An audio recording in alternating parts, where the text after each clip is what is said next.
नमस्कार, न्यूज 18 देख रहे हैं आप। मैं हूं आपके साथ आरजू साईं। उत्तराखंड विधानसभा का बजट सत्र आज से शुरू हो गया। सत्र के पहले दिन विधानसभा में बजट पेश किया गया। धामी सरकार में वित्त मंत्री प्रेमचंद अग्रवाल ने 65,571 करोड़ का बजट पेश किया, जिसमें सभी वर्गों को लेकर प्रावधान किए गए हैं।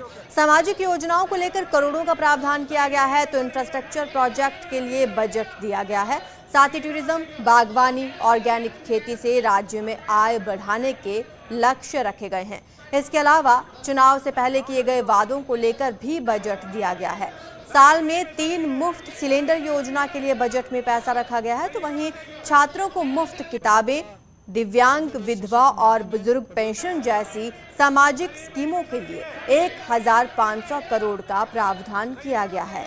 सरकार ने व्यापारी वर्ग को भी खुश करने का प्रयास किया। रजिस्टर्ड व्यापारियों को दुर्घटना में मृत्यु होने पर मिलने वाला 5 लाख के बीमा कवर को बढ़ाकर अब 10 लाख करने की घोषणा की।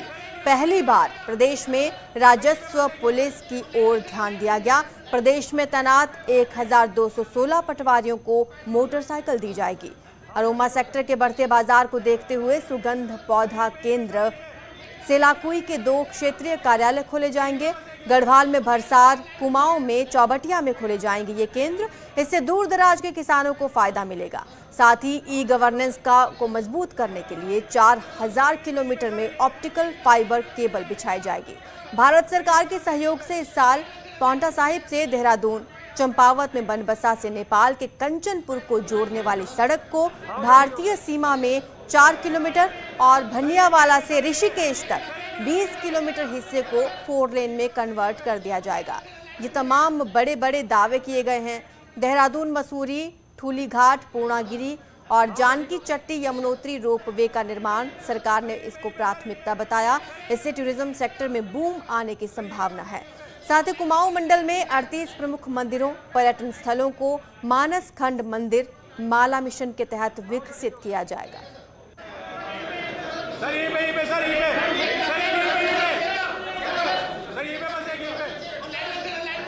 लगभग 65,571 करोड़ का ये बजट हमने दिया है। पिछले वर्ष की तुलना में ये ज़्यादा है और हमने कृषि क्षेत्र को चूँकि एक केंद्र भी माना है और हमारे यहाँ चूँकि गांव और कृषि ये एक ऐसा हमने उसमें प्रावधान किए हैं। कृषि है, उद्यान है, पशुपालन है, दुग्ध है और जितने भी हमारे इस प्रकार के चीज़ें हैं उनको प्राथमिक क्षेत्र मानते हुए हमने स्थानीय उत्पाद जो हैं जैसे मंडुआ है, झंगोरा है, इस प्रकार के जितनी फसल हैं उसके प्रोत्साहन के लिए 7.5 करोड़ का बजट दिया। कांग्रेस ने बजट को घोर निराशाजनक करार दिया। कांग्रेस विधायक प्रीतम सिंह ने कहा कि राज्य के बजट में केंद्र की योजनाओं पर ज्यादा फोकस था। इस बजट में कोई विजन नहीं दिखा जिससे राज्य का विकास हो सके।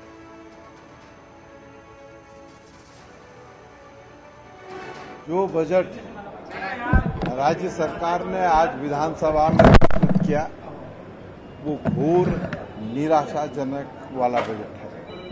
इस बजट में विकास की अवधारणा को जमीन पर उतारने के लिए कोई संसाधनों का जिक्र नहीं है। नौजवान साथियों को रोजगार कैसे उपलब्ध होगा, इस परिप्रेक्ष्य में बजट मौन है। उत्तराखंड विधानसभा में बजट पेश करने के बाद गैरसैंण के मुद्दे पर एक बार फिर से हंगामा हुआ। कांग्रेस ने आरोप लगाया कि सरकार गैरसैंण और पहाड़ की उपेक्षा कर रही है और इसीलिए जानबूझकर गैरसैंण में बजट सत्र आयोजित नहीं किया गया, जिस पर सत्ता पक्ष के विधायकों ने भी जवाब दिया और खासा हंगामा हुआ। नेता विपक्ष यशपाल आर्य और बंशीधर भगत के बीच खासी बहस हुई। इस दौरान दोनों पक्षों से विधायक अपनी अपनी सीटों पर खड़े हो गए। असल में सदन में गैरसैंण में सत्र नहीं कराने को लेकर चर्चा हो रही थी, लेकिन कांग्रेस जिस नियम के तहत चर्चा की मांग कर रही थी उस नियम के बजाय दूसरे नियम से चर्चा शुरू की गई। कांग्रेस का कहना था कि सत्ता पक्ष के लोग भी कई विधायक गैरसैंण पर चर्चा चाहते हैं। हालांकि इस पर काफी देर तक हंगामा हुआ और काफी देर के बाद हंगामा शांत हो गया और सदन में गैरसैंण पर चर्चा हुई। कांग्रेस ने कहा कि बीजेपी सरकार ने गैरसैंण पर संकल्प का सम्मान नहीं किया और चारधाम यात्रा तो हर साल चलेगी, तो क्या कभी भी गर्मियों में गैरसैंण में सत्र नहीं होगा?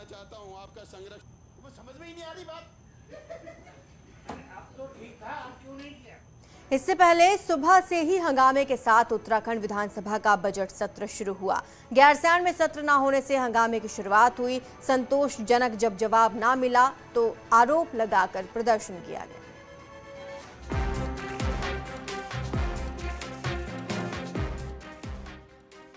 मंगलवार सुबह 11 बजे विधानसभा का बजट सेशन शुरू हुआ, लेकिन उससे पहले ही विपक्ष ने गैरसैंण में सत्र न कराने के विरोध में विधानसभा की गैलरी में धरना दिया।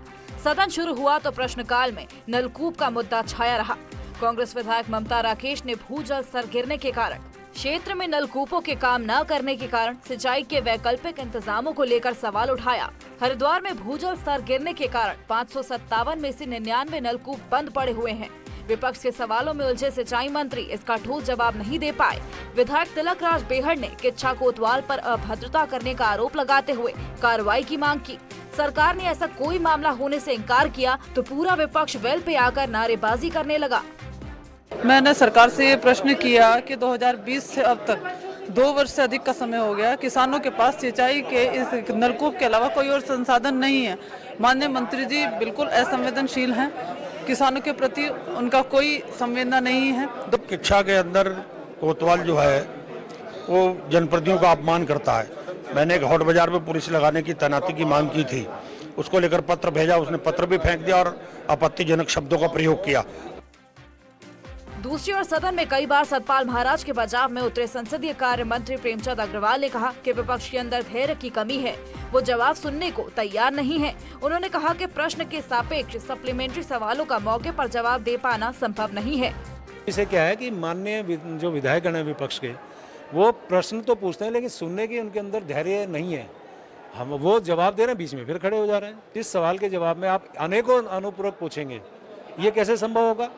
फिर मूल प्रश्न के सापेक्ष आप इतर से कोई सवाल पूछेंगे तो उसका जवाब तुरंत कैसे आप दे देंगे? आप जानते हैं ये तो संभव ही नहीं है। मंगलवार को दोपहर 3 बजे फिर से सत्र शुरू हुआ तो सरकार ने जानकारी दी कि किच्छा कोतवाल को तत्काल प्रभाव से हटा दिया गया है। बहरहाल सेशन के पहले दिन सवाल जवाब कम, लेकिन हंगामा ज्यादा देखने को मिला। अब बुधवार को मंत्री धन सिंह रावत से जुड़े शिक्षा, स्वास्थ्य, सहकारिता जैसे महत्वपूर्ण विभागों के सवाल आएंगे। न्यूज़ 18 के लिए देहरादून से सुनील नप्रभात की रिपोर्ट। जो काम बीते 21 साल में उत्तराखंड विधानसभा कैंपस में नहीं हुआ, पहली महिला स्पीकर रितु खंडूरी ने महिलाओं के लिए वो काम किया। महिला विधायकों के लिए स्पेशल रूम का उद्घाटन किया गया। विधानसभा स्पीकर के हाथों मंगलवार को इसका उद्घाटन हुआ। साल 2002 से लेकर 2021 तक उत्तराखंड विधानसभा में कई महिला विधायक रहीं, लेकिन महिलाओं के बैठने के लिए एक कमरा तक नहीं बन सका। लेकिन मंगलवार को महिला विधायकों के लिए स्पेशल रूम का उद्घाटन महिला स्पीकर रितु खंडूरी ने किया। इस मौके पर 5वीं विधानसभा के स्पीकर समेत 8 महिला विधायक मौजूद थी। हमारी मीडिया की कर्मी रहती हैं, थोड़ा सा दिक्कत होती थी महिलाओं को, पूरे विधानसभा में कुछ बैठने की जगह नहीं थी। पिछले 5 साल में जो मेरा पहला कार्यकाल रहा उसमें मुझे काफ़ी दिक्कतें महसूस होती थी। कहीं बैठने को नहीं मिलता था तो हम पूरा लगभग 1-1.5 घंटा चलते ही रहते थे या एक कमरे से दूसरे कमरे घूमते थे। तो मेरे दिमाग में ये था कि महिलाओं के बैठने के लिए एक स्पेस अलग से होना चाहिए। इतना ही नहीं, इस रूम का इस्तेमाल महिला अधिकारी और मीडिया कर्मी भी कर सकेंगी। खुद महिला बाल विकास मंत्री रेखा आर्य ने इसे महिलाओं के लिए एक अच्छी पहल बताया। महिलाओं के हित में एक बहुत बढ़िया निर्णय हुआ। उस निर्णय का ये फायदा हुआ और वो निश्चय भी देखने योग्य है कि किसी दल विशेष का ये कक्ष नहीं है। इसमें हर वो महिला, चाहे वो किसी दल की है, चाहे वो भाजपा की है, कांग्रेस की है, निर्दलीय है, इंडिपेंडेंट है, वो सब यहाँ बैठकर जो है अपने प्रश्नों की या अपनी आंसर की या अपनी किसी क्वेरी की यहाँ बैठ के आराम से जो है वो अपनी तैयारी कर सकती हैं। उत्तराखंड विधानसभा के 21 साल में किसी भी स्पीकर ने महिला विधायकों की जरूरत को नहीं समझा और महिलाओं को अपने लिए एक स्पेशल रूम भी तब मिला जब महिला स्पीकर ने कुर्सी संभाली। देहरादून से न्यूज़ 18 के लिए दीपांकर भट्ट की रिपोर्ट। रक्षा मंत्री राजनाथ सिंह ने सेना में भर्ती प्रक्रिया में बड़े बदलाव किए। अग्निपथ भर्ती योजना का ऐलान किया है। राजनाथ सिंह ने बताया कि अग्निपथ भर्ती योजना के तहत सेना में 4 साल के लिए युवाओं को भर्ती कराया जाएगा। इसके साथ ही उन्हें नौकरी से छोड़ते वक्त सेवा निधि पैकेज मिलेगा। इस योजना के तहत सेना में शामिल होने वाले युवाओं को अग्निवीर कहा जाएगा। वहीं अग्निपथ भर्ती योजना को लेकर सीएम धामी ने मोदी सरकार को धन्यवाद दिया और ऐलान किया कि उत्तराखंड में पुलिस भर्ती में अग्निवीरों को प्राथमिकता मिलेगी। इसके साथ ही सीएम ने कहा, ये योजना उत्तराखंड के लोगों के लिए बहुत फायदेमंद साबित होगी। उत्तराखंड सरकार क्योंकि ऐसे अग्निवीर जो भी होंगे, उन अग्निवीरों को अपने यहाँ जो हमारे यहाँ पर पुलिस की भर्ती होगी, उस पुलिस की भर्ती में हम प्राथमिकता से उन जवानों को अपने यहाँ पर अवसर देंगे और उनको प्राथमिकता से सेवा उनकी यहाँ पर भी शुरू हो, उसके लिए भी हम लोग काम करेंगे। 17.5 साल से 21 साल के युवा 10वीं और 12वीं के छात्र इसके लिए आवेदन कर सकते हैं। कोई अग्निवीर अगर देश की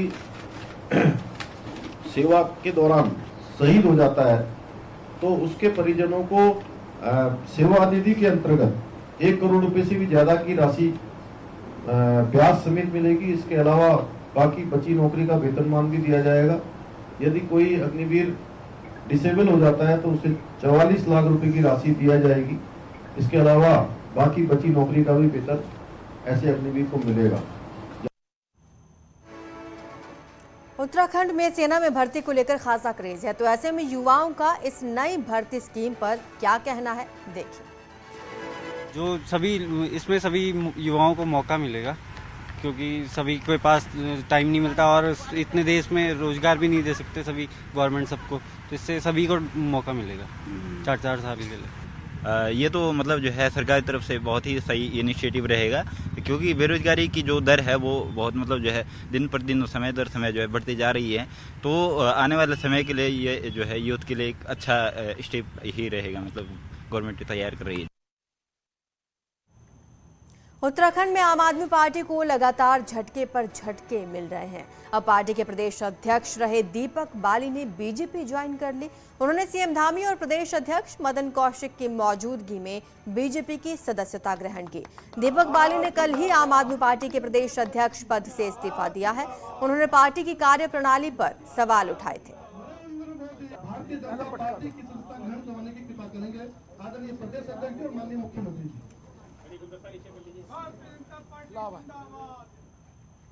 एक समय में कांग्रेस की जगह लेने की जुगत में लगी आम आदमी पार्टी अब प्रदेश में अपने अस्तित्व के लिए लड़ रही है। एक एक कर पार्टी के सभी बड़े लीडर्स नाता तोड़ रहे हैं, तो कांग्रेस इसे बीजेपी की साजिश मान रही है।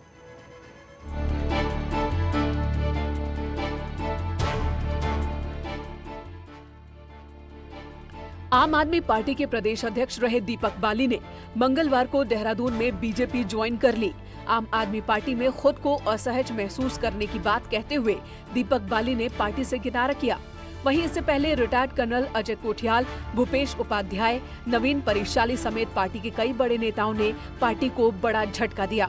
सीएम पुष्कर सिंह धामी कहते हैं कि ये लहर हिमालय से शुरू हुई है और देश भर में चलेगी। पार्टी पूरी तरह से साफ हो गई है, हाफ नहीं हुई है बल्कि साफ हो गई है, तो ये पूरे देश के अंदर चलेगा। अभी उत्तराखंड से पूरे देश के अंदर ये संदेश है कि आम आदमी पार्टी की जो स्थिति उत्तराखंड के अंदर हुई है वो पूरे देश के अंदर होगा, क्योंकि हिमालय में जो काम होता है, हिमालय से जो ऑक्सीजन जाती है वो पूरे देश के अंदर वही हवा बहती है, इसलिए ये हवा यहाँ से बह गई है और ये लगातार बहती रहेगी। हमने आम आदमी पार्टी के राष्ट्रीय संयोजक अरविंद केजरीवाल जी को जो अपना इस्तीफा भेजा है उसमें मैंने लिखा है कि मैं आम आदमी पार्टी की कार्यप्रणाली के साथ चलने में स्वयं को असहज महसूस कर रहा हूं, इसलिए मैं पार्टी से इस्तीफा दे रहा हूं। तो बात सिर्फ कार्यप्रणाली की है। वहीं आम आदमी पार्टी के ये हालात पार्टी से जुड़े नेताओं को परेशान कर रहे हैं, जबकि कांग्रेस कहती है कि ये सब बीजेपी ही करवा रही है। लोगों को पार्टी ने सबसे ज्यादा सम्मान दिया, अगर वो जाते हैं तो चिंता का विषय है, कार्यकर्ता का तो उत्साह होता है। लेकिन आम आदमी पार्टी का जो इतिहास है, जो लोग हैं जुड़े हुए, वो पार्टी की विचारधारा को समझ करके आए हैं। देखिए, आम आदमी पार्टी बीजेपी की बी टीम है और वो कहीं बाहर नहीं जा रहे, घर से घर में जा रहे हैं। बीजेपी ने आम आदमी पार्टी को उत्तराखंड में लड़ाया है इसीलिए कि जो कांग्रेस का वोट शेयर है वो कटे। अब वजह चाहे जो भी हो, लेकिन इतना जरूर है कि आपकी गाड़ी उत्तराखंड में हिचकोले खा रही है और फिलहाल उसका संभलना भी मुश्किल लग रहा है। न्यूज़ 18 के लिए देहरादून से भारती सकलानी उनियाल की रिपोर्ट। रुद्रपुर नगर निगम के 2 वार्ड और किच्छा नगर पालिका के 1 वार्ड में हुए उपचुनाव के नतीजे घोषित हो गए हैं। रुद्रपुर के वार्ड नंबर 36 में निर्दलीय प्रत्याशी रंजीत सागर ने 33 वोटों से कांग्रेस के प्रत्याशी जितेश को शिकस्त दी, जबकि बीजेपी को तीसरे स्थान पर संतोष करना पड़ा। वहीं वार्ड नंबर 13 में कांग्रेस प्रत्याशी मोहम्मद अशफाक ने बीजेपी समर्थित मनोज धामी को 7 वोटों से हराया। इस सीट पर रीकाउंटिंग को लेकर बीजेपी और कांग्रेस कार्यकर्ताओं के बीच तीखी नोकझोंक भी हुई। वहीं किच्छा के वार्ड नंबर 2 से बीजेपी समर्थित प्रत्याशी सूरजमुखी ने कांग्रेस समर्थित जशोदा देवी को 645 वोटों से हराकर एक तरफा जीत दर्ज की।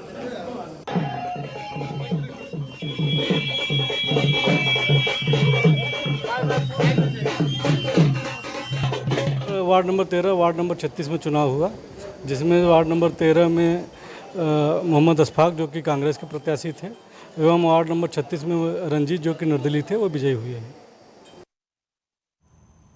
चमोली की नगर पालिका गोपेश्वर में अध्यक्ष पद पर बीजेपी ने जीत हासिल की है। बीजेपी प्रत्याशी पुष्पा पासवान ने कांग्रेस उम्मीदवार नरेंद्र लाल भारती को 1083 मतों से हराकर जीत हासिल की। बीजेपी उम्मीदवार पुष्पा पासवान को 2671 मत मिले। वहीं कांग्रेस प्रत्याशी नरेंद्र लाल भारती को 1588 वोट मिले। जीत का बीजेपी ने जमकर जश्न मनाया।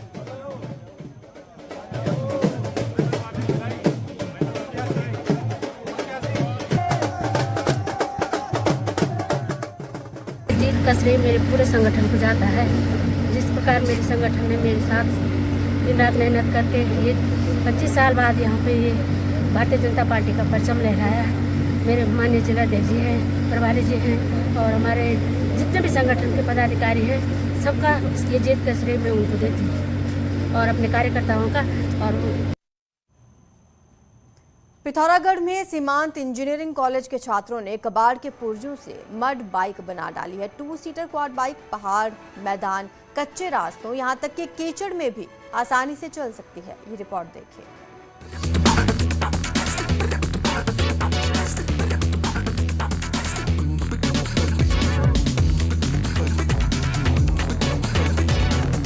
पिथौरागढ़ इंजीनियरिंग कॉलेज में मैकेनिकल के छात्रों ने एक ऐसी मड बाइक बनाने में सफलता पाई है जो कहीं भी चल सकती है। खास बात यह कि छात्रों ने इसे कबाड़ के पुर्जों से तैयार किया है। 2 सीटर मड बाइक में पल्सर 2004 मॉडल का इंजन लगाया गया है। 2 महीने में बनकर तैयार क्वाड बाइक 60 किलोमीटर की रफ्तार से चलाई जा सकती है। बात अगर माइलेज की करें तो ये बाइक 1 लीटर पेट्रोल में 25 किलोमीटर का सफर तय कर सकती है। सर ये कोई भी टेरेन में चल सकती है, मतलब जैसे आप मिट्टी में चलानी है, रोड पे चलानी है, माउंटेन्स पे चलानी है, कहीं पे भी चला सकते हो आप इसे। और इसका वर्किंग सिंपल है, जैसे एक बाइक वर्क करती है वैसे ही वर्क करती है। हमने इसमें डिस्क ब्रेक्स दे रखे हैं और गियर शिफ्टिंग जैसे पल्सर में होता है वैसे ही है। करीब 150 किलो की मड बाइक को बनाने में मात्र 10,000 रुपए का खर्च आया है। गियर वाली ये बाइक सेल्फ और किक दोनों मोड में स्टार्ट हो सकती है और क्वाड बाइक को आदि कैलाश, ओम पर्वत और पंचाचूली जैसे खतरनाक रास्तों के लिए सबसे बेहतर माना जा रहा है। 150 किलो भार क्षमता की मड बाइक में 2 सवारियों के साथ सामान भी आसानी से ले जाया जा सकता है। मैकेनिकल के 3rd ईयर के स्टूडेंटों ने बनाई है। इसमें इन्होंने जो है सारे पुराने पार्ट जो हैं कबाड़ के पुर्जों से मैकेनिकल के छात्रों ने मड बाइक बनाकर अपना लोहा तो मनवा ही लिया और साथ ही ये भी साबित किया है कि कुछ अलग करने का जुनून हो तो मंजिल करीब आ ही जाती है। और उम्मीद की जानी चाहिए कि इंजीनियरिंग के अन्य छात्रों को भी इससे प्रेरणा हासिल होगी। न्यूज़ 18 के लिए पिथौरागढ़ से विजयवर्धन उप्रेती की रिपोर्ट। फिल्म फिल्म अभिनेता अर्जुन कपूर इन दिनों नैनीताल में अपनी फिल्म द लेडी किलर की शूटिंग के लिए पहुंचे हुए हैं। अर्जुन कपूर ने नैनीताल की वादियों की जमकर तारीफ की। अर्जुन कपूर ने कहा कि पहाड़ों का रंग कुछ अलग ही होता है। वहीं अर्जुन कपूर ने फिल्म के बारे में बताया कि the lady killer film romantic होने के साथ साथ सस्पेंस से भरी हुई। मैं बस इतना कहना चाहूँगा, जितना प्यार यहाँ पे आके मिला है, जब लोगों से मिला हूँ, चाहे वो होटल के बाहर हो, लोकेशन पे हो, लेक पे जब हम शूट कर रहे थे, जो इज्जत मिली है उसके लिए बहुत बहुत शुक्रिया। And I would hope that I can entertain people with all my work and forgive अस अगर कुछ फिल्में नहीं चलती है, हम फिर भी कोशिश पूरी करेंगे कि आपको खुश रखें और हंसाते रहें। और मौसम की मार विश्व धरोहर फूलों की घाटी पर भी पड़ रही है। बरसात न होने के चलते घाटी में कम प्रजाति के फूल ही अभी तक खिले हैं। वहीं जानकारी ये है कि बरसात होने के बाद एक बार फिर से फूलों की घाटी में अलग अलग फूल खिलेंगे। वहीं उच्च हिमालयी क्षेत्रों में बढ़ती गर्मी भी चिंताजनक है। आपको बता दें कि फूलों की घाटी 1 जून से पर्यटकों के लिए खोल दी गई थी, जिसमें अभी तक 900 से ज्यादा पर्यटकों ने घाटी का दीदार किया।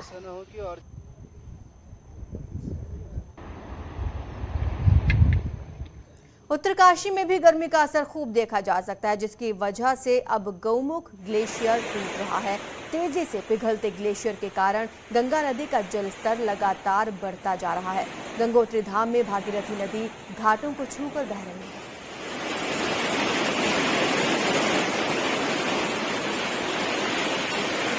बढ़ते तापमान का असर गंगोत्री धाम में साफ देखा जा सकता है। इसमें हम गंगा नदी किनारे हैं, हम आपको दिखा सकते हैं किस तरह से लगातार गंगा नदी का जलस्तर बढ़ रहा है और तेजी से बढ़ रहा है, क्योंकि गर्मी जिस तरह से पिछले 1 हफ्ते में पड़ी है, उससे लगातार ग्लेशियर तेजी से पिघल रहे हैं। ये तस्वीरें हैं किस तरह से जो नदी का बहाव है प्रचंड है और लगातार बढ़ता जा रहा है। आप देख सकते हैं किस तरह से गंगोत्री घाटों को छू के नदी बह रही है और प्रचंड वेग में बह रही है। ये नजारे हैं पूरे गंगोत्री धाम के, किस तरह से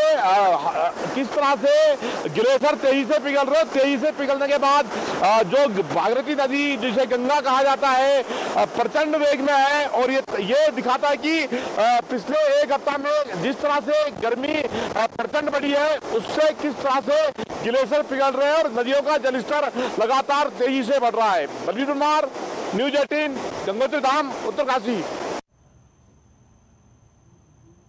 आईपीएल मीडिया राइट्स में वायकॉम 18 की बड़ी जीत। वायकॉम 18 ने डिजिटल स्ट्रीमिंग अधिकार जीत लिए हैं। 5 साल के लिए डिजिटल स्ट्रीमिंग अधिकार जीते हैं वायकॉम 18 ने। बड़ी खबर आपको बता रहे हैं कि वायकॉम 18 आईपीएल के डिजिटल मीडिया राइट्स मिल चुके हैं इसे। आईपीएल के मीडिया अधिकार कुल 48,390 करोड़ में बिके हैं। वायकॉम 18 फ्री डिश घरों में आईपीएल दिखाएगी, देश के कोने कोने में आईपीएल स्ट्रीमिंग करेगी। विदेशी बाजार में आईपीएल टीवी डिजिटल राइट्स मिले हैं। ऑस्ट्रेलिया, इंग्लैंड में आईपीएल दिखाएगी वायकॉम 18 की टीम।